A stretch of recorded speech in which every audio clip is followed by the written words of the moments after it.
In Mark chapter 10, we see the assurance of something many Christians don't like to talk about, and that is the assurance that pastors will also prosper in life.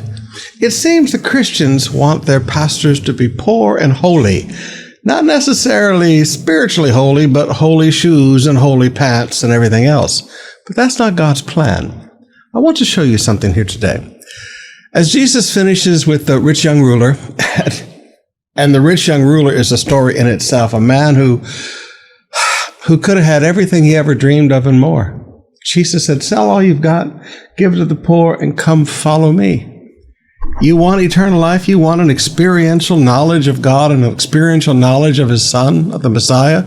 Come follow me. He could have had his dream. He could have been one of the 12. But he was so tied to his money.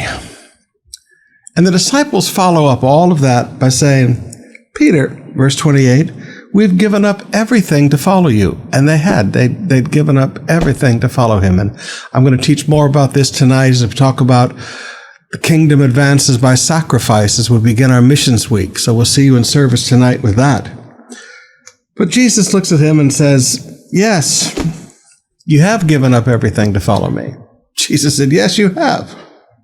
Okay, I agree with you, Peter. You've given up everything to follow me. And I assure you that everyone, not a few, not a select group, everyone who has given up house or brothers or sisters or mother or father or children or property for my sake and for the good news will receive now in return 100 times as many houses, properties, sisters, mothers, children, and property, along with persecution. And in the world to come, that person will have eternal life. But many who are first will be last, and the last will be first. Now, brothers, I want you to notice something. Prosperity for pastors is assured. There are many people, they're like the rich young ruler. They don't want to go into the ministry because they want the BGC lifestyle. They want what we used to call the Makati lifestyle. And somehow they've come to think that the ministry means poverty because that's how the world wants the ministry to be portrayed. Many years ago, a man walked up to me and he said, Pastor Sumrall, you don't act like a spiritual man because, you're not a beggar. You're not poor. I said, I'm not a Buddhist monk. I don't walk around with a bowl begging. So that's not the life that God has called us to. Jesus looked at the 12 and said, I assure you, everyone, every single person who has sacrificed to follow the call to the ministry will receive in this life 100-fold return. So again, what we receive is measured by the sacrifice that we put out.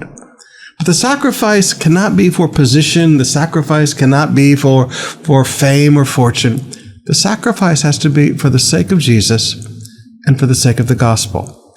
And when that sacrifice is made for the sake of Jesus and for the sake of the gospel, they reap 100-fold return of what they have sowed. Now, I look at my life and I go, well, maybe I was one of these guys, the first shall be last and the last shall be first. Okay, maybe I'm one of these guys that gets it last because we went for so many years with nothing. But I live a very blessed life now, and I make no apologies of it. Now, at some point, we have to understand if people are going to follow the call to the ministry, it starts, and we're going to deal with this tonight in the service, it starts, the entrance to the call requires sacrifice. And you will sacrifice businesses. You will sacrifice financial fortunes. You will sacrifice inheritances. You will sacrifice land and properties. You will sacrifice. But in this life, there will be 100-fold return. And then verse 30 says, with persecution. Nobody persecutes a poor pastor, but oh, do they love to persecute a pastor who has received the 100-fold return.